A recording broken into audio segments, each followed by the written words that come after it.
নমস্কার বন্ধুরা, আশা করি তোমরা সকলে ভীষণ ভালো আছো। মমস কেয়ার অ্যান্ড ক্রিয়েশন চ্যানেলে তোমাদের সকলকে স্বাগত।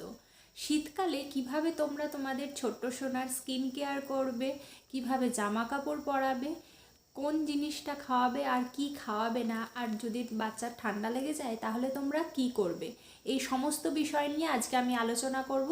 তো স্কিপ না করে সম্পূর্ণ ভিডিওটি দেখার অনুরোধ রইল। তাহলে চলো দেরি না করে ভিডিও শুরু করা যাক।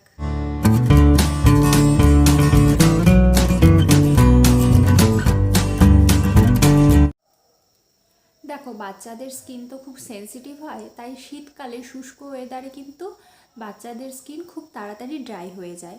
তাহলে কি করলে তোমার বাচ্চার স্কিন ড্রাই হয়ে যাবে না? সবার প্রথমে বলি ময়শ্চারাইজারের কথা। মানে তুমি দিনে 3 থেকে 4 বার অন্তত তোমার বাচ্চাকে ময়শ্চারাইজার লাগাবে, সেটা যে কোনো কোম্পানির হতে পারে। সকালবেলা যখন তুমি তোমার বাচ্চাকে ঘুম থেকে ওঠার পর মুখ ধুয়ে দিচ্ছ বা কোনো ভেজা কাপড় দিয়ে তার মুখ মুছিয়ে দিচ্ছ, তারপরেই কিন্তু একটা ময়শ্চারাইজার লাগিয়ে দিও। তারপরে স্নানের আগে খুব ভালো করে অয়েল ম্যাসাজ করো। অয়েল ম্যাসাজ করার পর তাকে স্নান করিয়ে দাও। স্নান করানো হয়ে গেলে তারপরে আবার কোনো একটা ময়শ্চারাইজার লাগিয়ে দাও। আবার বিকেলবেলা তুমি ময়শ্চারাইজার লাগাতে পারো যখন তুমি তোমার বাচ্চাকে নিয়ে কোথাও বেরোচ্ছ, হ্যাঁ, বা বাড়িতেও থাকলেও তুমি বা তোমার বাচ্চাকে ময়শ্চারাইজার লাগাতে পারো। আবার রাতে যখন বাচ্চা ঘুমাতে যাবে তার আগেও তুমি তোমার বাচ্চাকে যদি ময়শ্চারাইজার লাগাও, এইভাবে যদি দিনে 3 থেকে 4 বার তুমি তোমার বাচ্চাকে ময়শ্চারাইজার লাগাতে পারো, তাহলে কিন্তু বাচ্চার স্কিন ড্রাই হয়ে যাবে না। শীতকালে বাচ্চারা আর একটা খুব সমস্যায় ভোগে, সেটা হচ্ছে ঠোঁট ফাটা।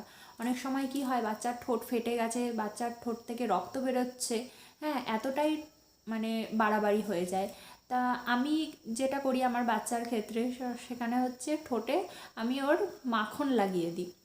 তা তুমি চাইলে মাখন বা বাটার বা ঘি যে কোনো একটা কিছু লাগাতে পারো। এতে কি হবে, বাচ্চার ঠোঁটটা নরম থাকবে আর সহজে ঠোঁট ফাটবেও না। বাচ্চার স্কিন ড্রাই হয়ে যাওয়ার পেছনে আর একটা বড় কারণ, সেটা হচ্ছে জল কম খাওয়া। শীতকালে অনেক বাচ্চারাই ঠান্ডা জল খেতে একদমই চায় না। আমার ছেলেই যেমন জল একদম খেতে চায় না, সারাদিনে ওকে জোর করে করে জল খাওয়াতে হয়। কিন্তু মানে একটা জিনিস করলে সেটা খুব উপকারে আসবে। সেটা হচ্ছে তুমি সবসময় ফ্লাক্সে একটু গরম জল করে রেখে দিলে, যখন তুমি তোমার বাচ্চাকে জল খাওয়াবে সেই সময় কিছুটা গরম জল একটু মিশিয়ে দিলে, তাহলে কিন্তু অতটা ঠান্ডা লাগবে না, হ্যাঁ, জলটা খেতে। সে কিন্তু খুব তাড়াতাড়ি জলটা খেয়ে নেবে। শীতকালে তোমার বাচ্চার স্কিন যাতে আরও ভালো থাকে, তার জন্য তার ডায়েট চার্ট থেকে কিন্তু ফলকে একদম বাদ দেওয়া যাবে না। রোজ তুমি এমন একটা টাইম বেছে নাও, মোটামুটি 11টা থেকে 3টের মধ্যে এমন একটা টাইম বেছে নাও যে সকালবেলা ব্রেকফাস্ট হয়ে গেল, তারপরে মোটামুটি 30 মিনিট কিংবা 1 ঘন্টা পর তুমি তাকে যে কোনো একটা ফল দাও। কিংবা দুপুরবেলা লাঞ্চ হয়ে গেল, তারপরে 30 মিনিট কিংবা 1 ঘন্টা পর তুমি কোনো না কোনো একটা ফল দাও। শীতকালে তো যেমন কমলা লেবু, মৌসম্বি লেবু, বিভিন্ন রকমের ফল কিনতে পাওয়া যায়, সেইগুলো কিছু না কিছু একটা দাও। তাহলে দেখবে কিন্তু তোমার বাচ্চার স্কিন খুব ভালো থাকছে।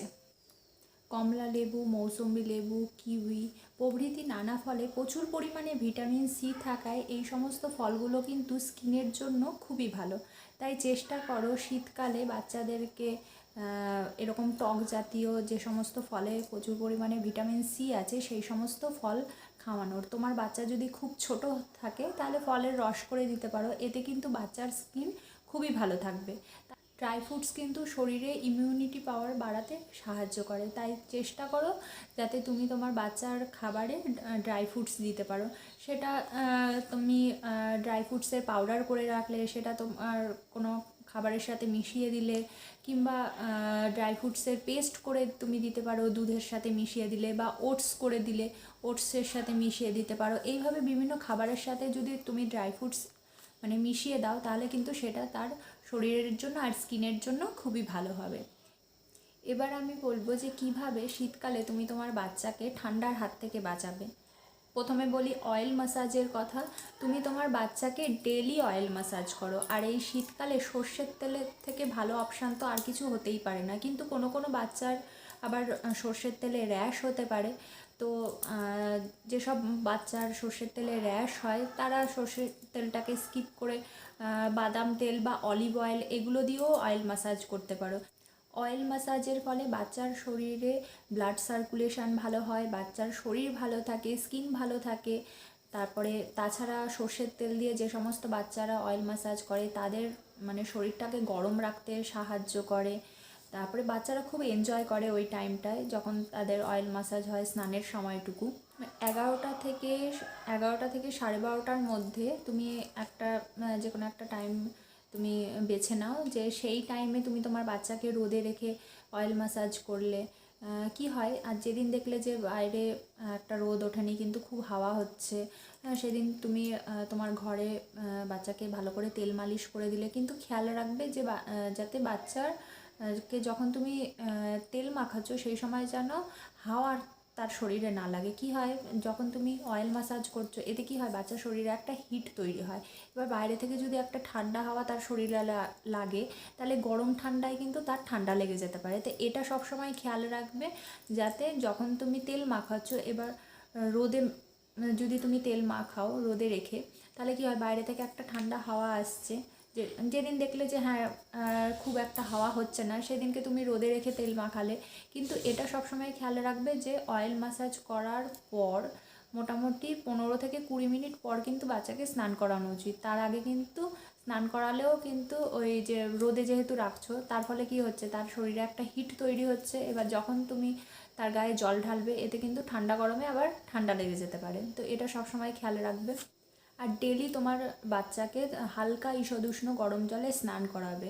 যদি কখনো দেখো যে ওয়েদার খুব খারাপ কিংবা বাচ্চার গায়ে জ্বর আছে, বাচ্চার খুব ঠান্ডা লেগেছে, সেই সমস্ত দিনগুলোতে ভালো মতো অয়েল ম্যাসাজ করালে, অয়েল ম্যাসাজ করানোর পর তুমি তোমার বাচ্চাকে ভালো মতো গাটা মুছিয়ে দিলে। আর স্নান করানোর সময় মানে একটা জিনিস সব সময় করবে, সেটা হলো ডাইরেক্ট মাথায় জল ঢেলে দেবে না। সব সময় প্রথমে বাচ্চার পা ভেজালে, মানে নিচ থেকে ওপরে যাবে, প্রথমে বাচ্চার পা ভেজালে, তারপরে হাত, তারপরে বডিতে জল ঢাললে, তারপরে মানে সবার শেষে মাথায় জল ঢাললে। এইরকম করলে স্নান করালে কি হবে, বাচ্চার কিন্তু ঠান্ডা খুব কম লাগবে। আর অয়েল ম্যাসাজ করানোর পরপরই কিন্তু স্নান করাবে না, কিছুক্ষণ পর মোটামুটি 10 মিনিট বা 15 মিনিট পর কিন্তু তুমি তোমার বাচ্চাকে স্নান করাবে।